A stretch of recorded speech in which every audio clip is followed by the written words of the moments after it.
Welcome back to my channel. I'm here with another plan with me, this time in my kids' memory keeping planner, which is my 52 weeks of Halloween setup.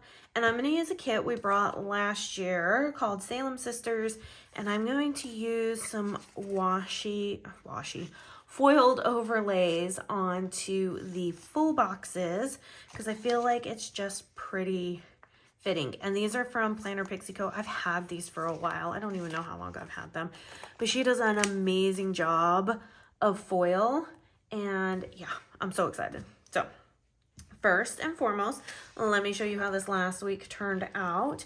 It was a very Morty pulling the reins. I mean, we've got Jigsaw there, we've got Ghostface there, like we've got some good horror characters just pulling it, but Morty, like, he was the real MVP during this spread, so I absolutely love that. And this will be where I put my week sticker later on, probably at the end of the year when I get my stuff together.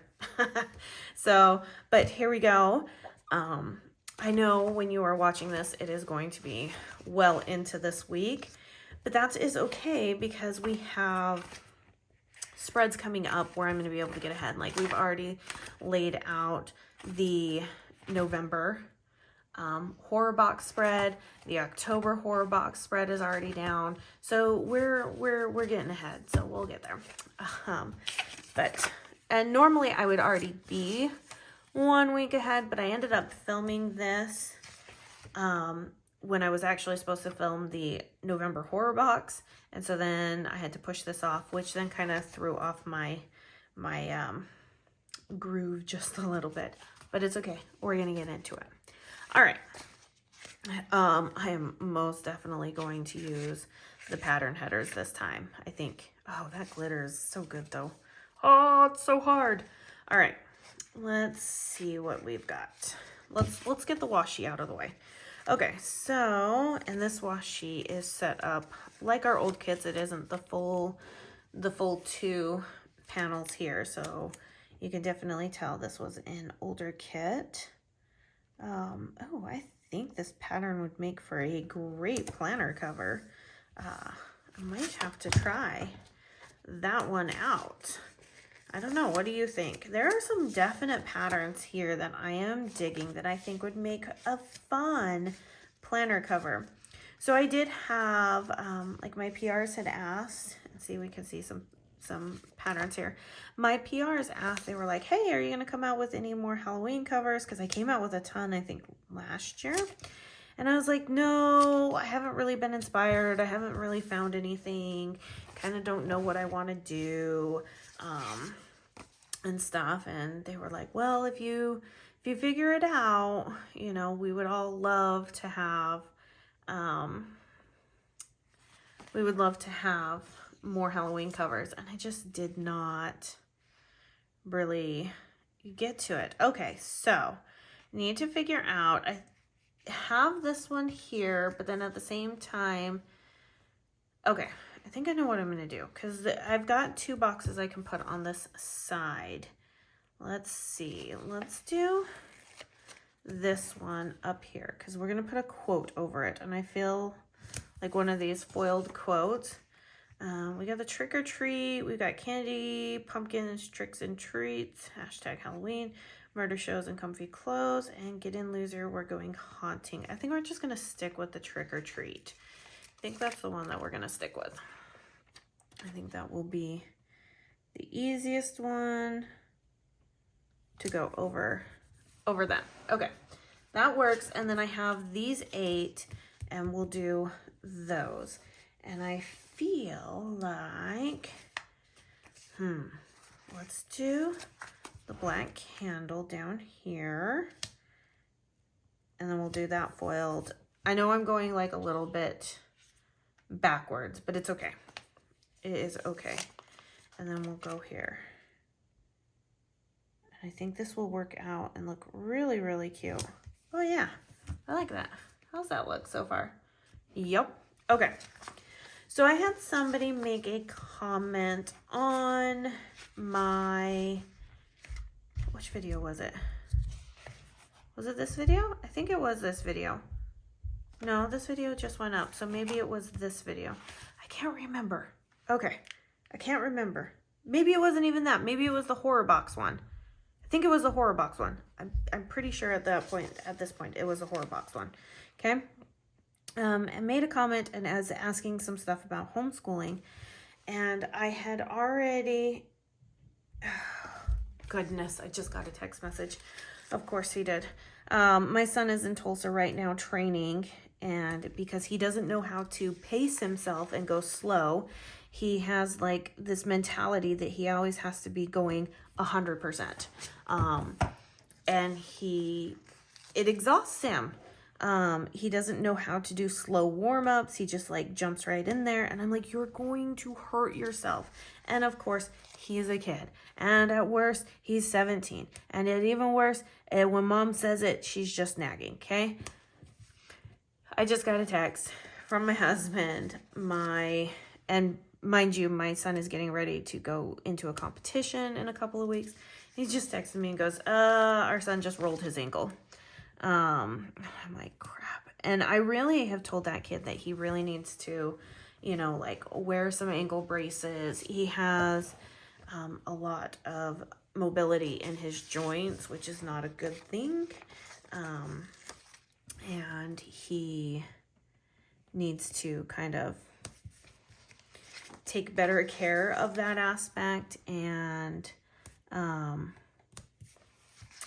listen to that. So I don't know how that's going to affect him for competition. Hopefully it's just, I rolled it kind of hurts, and you know, in a couple of days it's good.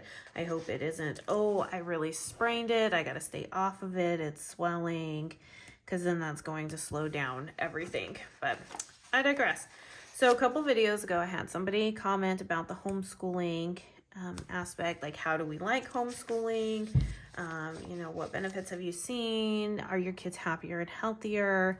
And just before I started filming today, I responded back to her to be like, hey, you know, watch this upcoming video because I will go into some more depth about it. I'll talk about it. And I had already planned on talking about, you know, like our co-op, some of the things that are going on with like the kids, because this is my kids' memory keeping planner, so that kind of makes sense to do that. So let me see, where are my other date dots? Here we go. Okay, so the 25th through October 1st. Okay, where are my 25s? So let's just kind of go into it. If you're not interested in this, you know, by all means, you can just put me on mute and watch the rest of the plan with me. If you are interested, keep listening. So I have been homeschooling my kids since my oldest went into kindergarten. So my kids have never gone to public school. We started when we were in Utah, and I have homeschooled in now 4 different states. And my oldest is in high school. So we are definitely like lifers in that regards. Has it been easy? Of course not. There are sacrifices and things we have to do, and I have learned a lot. So I won't go into like too much detail on what got us started, but one of the major reasons why we, you know, chose homeschooling was my husband was a full-time active duty military member. I was a stay-at-home mom, and we did have a kid who was diagnosed as being autistic. And he had lost his speech, and for a full year and a half did not say anything. And I fought the system. Now, mind you, when this happened, we were in Utah.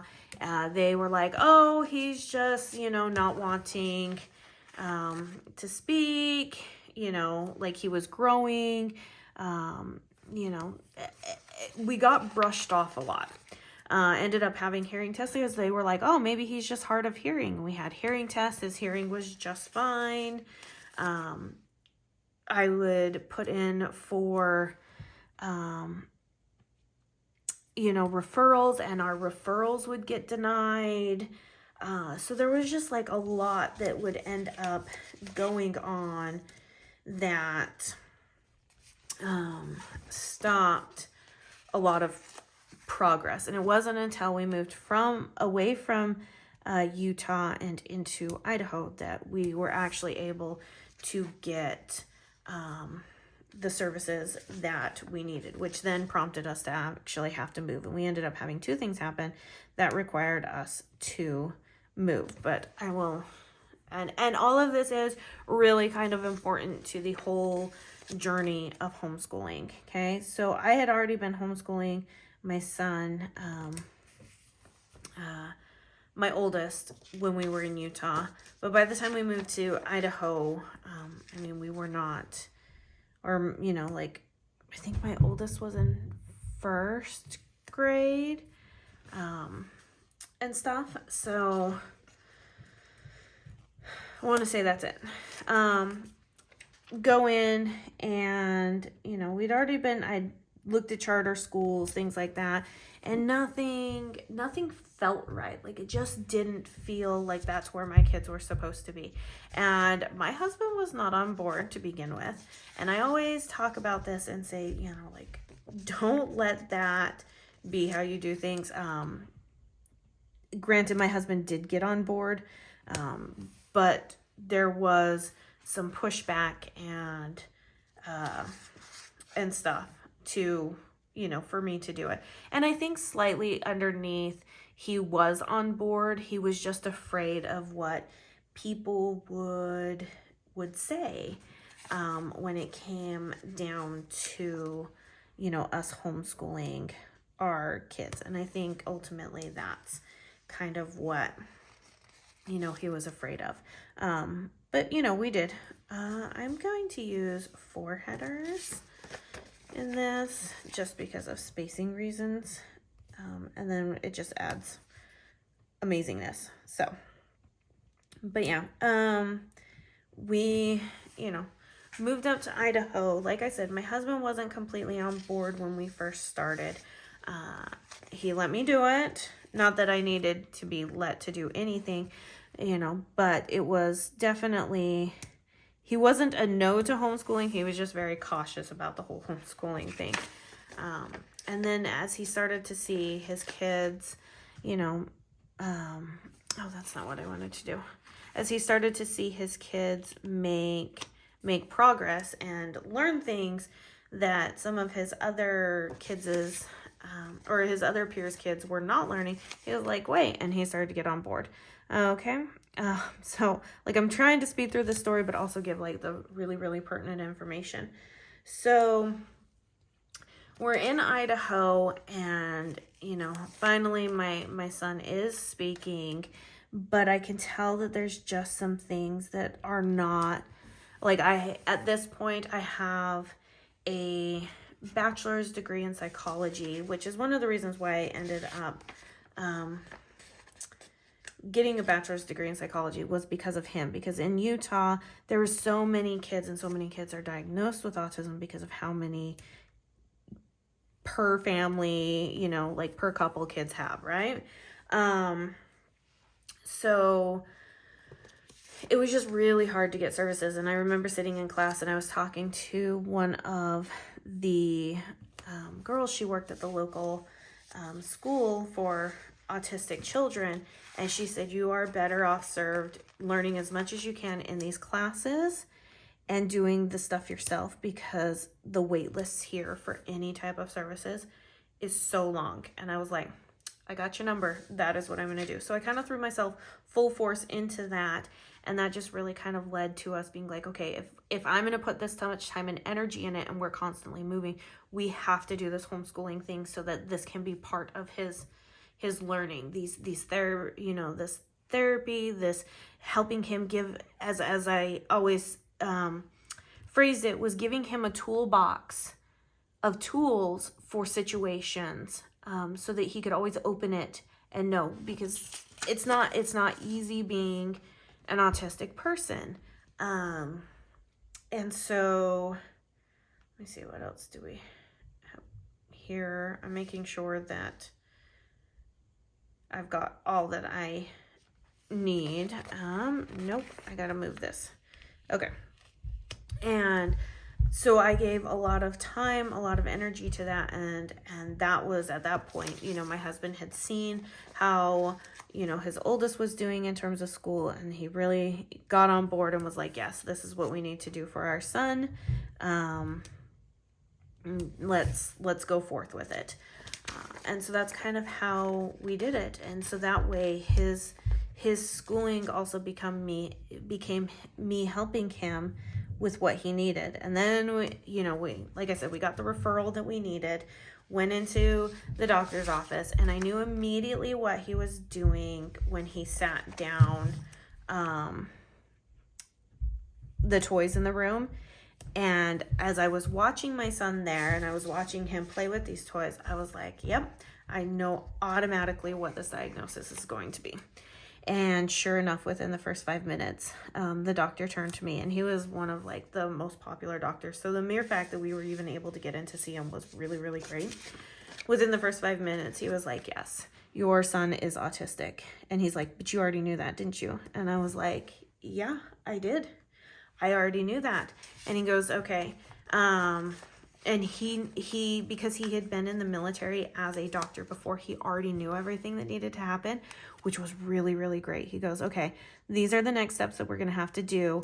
And we're going to have to get him into a neuropsychologist, because that's what the military is going to want. Even though I am a doctor and I have all the tools, they won't listen to anything that I say. And I was like, yeah, that kind of sounds like the military. And he was like, so we've got this and we've got you covered. And that led to us needing to be transferred down to Texas. So, you know, went to the neuropsychologist, got all the paperwork done, put in all of our paperwork with the military, you know, all the things, right? And, oh, that one wasn't supposed to be that. Okay, that's fine. That's fine.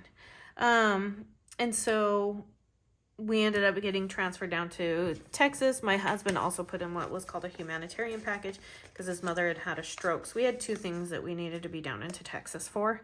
And that changed our lives. We were able to get in. And I know what I'm about to say is going to be or can be seen as controversial and stuff. My son was put into ABA therapy because that is the only therapy the military will authorize for children who are autistic.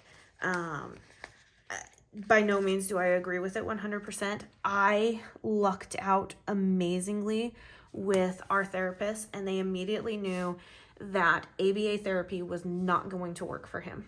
And so they worked with me, and they worked things to ensure that our insurance covered it, but he never went through actual ABA therapy. And that was truly like a godsend that I had these people that were looking out for him in the best way possible. I'm not going to go into like the semantics about it. I have to give this background story so that you guys understand many of the reasons why we chose to homeschool. Because of my son and the way that everything did, I do feel that if he had been in public school, he would have fallen through the cracks. He would have fallen through the cracks, and nobody would have ever known, would have never been the wiser. And he would have had a lot more issues once he hit puberty and stuff. And I'm sure the bullying aspect would not have been fun. Just because it is something that happens, you know. I can't sit and deny that bullying never happens to people, because it does. So that was another reason I wanted to give him, and I wanted to give my other children by this point, you know, when we moved up to Idaho, I was pregnant with our fourth, and I wanted to give all of my children the best footing as possible. And I was, and do know that I was in a very, very fortunate position to be able to do this. And I get that not everybody is. So I recognize that fully, that I was in a position that not a lot of people are even granted the opportunity to do. So I don't take any of that lightly. But do I think my kids are happier and healthier because of it? Yes, I do. And that is because they don't have to go at somebody else's speed. They get to go at their own pace. They get to learn at their own pace. They get to learn at their own speed. They get to do the things that they want to do. And we mold our learning around that. So recently, and this will just be an example. I mean, I have a few examples. So obviously, with my autistic child, he has been able to focus on what he needs to focus on, where his interest lies. So when he becomes extremely interested in a subject, we're able to deep dive into it. And, and this was especially when he was younger, we're able to, do all of our work based around that interest, instead of being like, oh, this is not what we do. You're going to have to learn and, be interested, in this one, instead of what you're currently interested in. And at the same time, it also allows us to take the time that they need, for when they, are struggling. So for instance, like, I'm not very strong in math. I really wish I had the opportunity to, kind of take math at an easier pace, a pace that was more designed for me. And that's what we're able to do with the kids when they can be like, I don't understand this. It isn't like, oh, well, just do your best. It's like, okay, let's stop. Do we need to take a breather? Are our brains going through a growth spurt? Like, what do we need? So all of these different things take into account. So, there have been the trials with, homeschooling, and that is like with any other adventure and venturing out there into the unknown. I'm sorry if you hear what sounds like rumblings and whatnot. My kitchen is right above this filming area, and my kids love to drag the chairs and walk like elephants. They get that from their dad. They do not know how to be ninja assassins like their mom. So, but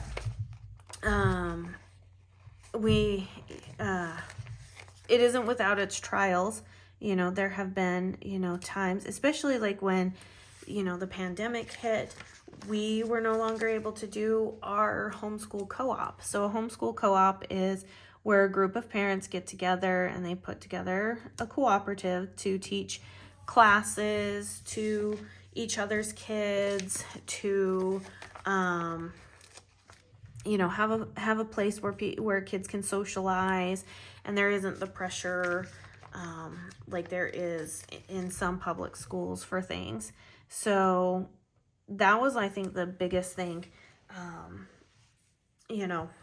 for it all and everything. So to speak more onto like what my kids, so each of my kids obviously have their own interests, and we kind of lean into those. And I saw a Facebook like graphic type thing, and it made a lot of sense to me. And maybe because this is kind of my philosophy with learning anyways. What I'm ultimately trying to teach my kids is to become lifelong learners. That when you are an adult, learning doesn't stop.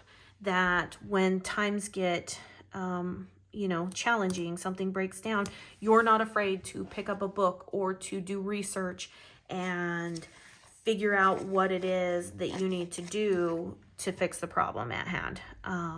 That is my ultimate goal. If they want to go to college, they are more than welcome to go to college. It is not a requirement for them to go to college. Just because I went to college does not mean that they have to go to college. I'm very much the one that is, if you need an advanced degree to be able to do what you want to do, so you want to be a doctor, you want to be a vet, you want to be a dentist, you want to be an attorney, an accountant, you know, the list goes on, great. At the same time, if those are not things you want to do, I'm not going to pressure you into them. If you want to be a plumber, I know great trade schools. If you want to work in, you know, the food industry and be, you know, a chef or stuff, I know some great trade schools as well, to be able to learn those things. So college is not a necessary requirement for us, and stuff. But on Facebook, I saw this thing that talked about if your kid is horrible at math and pulls C's, but has the talent for being, you know, and loves tennis, and you can see the talent and the strengths, you don't get that kid a math tutor, you get that kid tennis lessons, because you lean into where their strengths are. And I was like, you know what, that's already been my philosophy, leaning into the strengths. That doesn't mean we don't learn how to do math. It just means that, you know, maybe you're not cut out for, you know, getting up to calculus. Maybe algebra or pre-algebra is all you get up to. That's fine, because not everybody is a math genius. If everybody was a math genius, we'd have people who knew how to count change in out of registers. Okay, you don't have to be a math genius, is what I'm getting at. Everybody has their strengths. Not everybody can be good at everything. So I've really tried to keep that as a philosophy when it comes to kids. We don't stop learning, but you know, if it's not one of your strengths, we don't also criticize you or make you feel bad for not being able to know how to do it. So we lean into your strengths. And recently, we have discovered, so my husband told the kids that every day for like 30 minutes they need to practice the piano.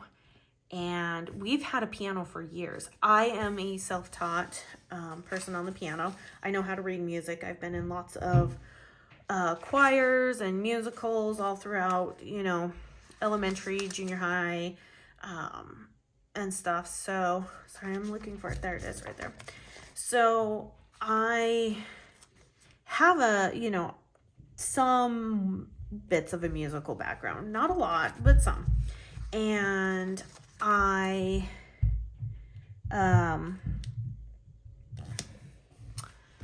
whatchamacallit, have played the piano around my kids a lot. Well, my husband decided, he was like, hey guys, I really want you to spend 30 minutes a day playing the piano. And at first my kids were like, oh, and he's like, you don't have to be perfect at it. I just want you to, you know, pull up a song on YouTube and, you know, just press the keys that they're pressing. Like, that's all he was trying to do, right? And my youngest son found something, and he is now learning not only by sight, but also by sound, the songs. And I have been floored. I have been absolutely floored, because this is the kid that I'm like, what am I going to, you know, like, where are his strengths? What are this? He spends hours at the piano now. Hours. I'm so not kidding. And I am floored at what he is doing. And I'm like, we have to lean into the strength. He has something here. I'm like, and it's so funny because you guys, if you watched Monday's video, I was talking about exhaustion. And this is part of it, because I'm like, where do we fit in another thing for another kid? But this is so important. This is so important for us to lean into these strengths.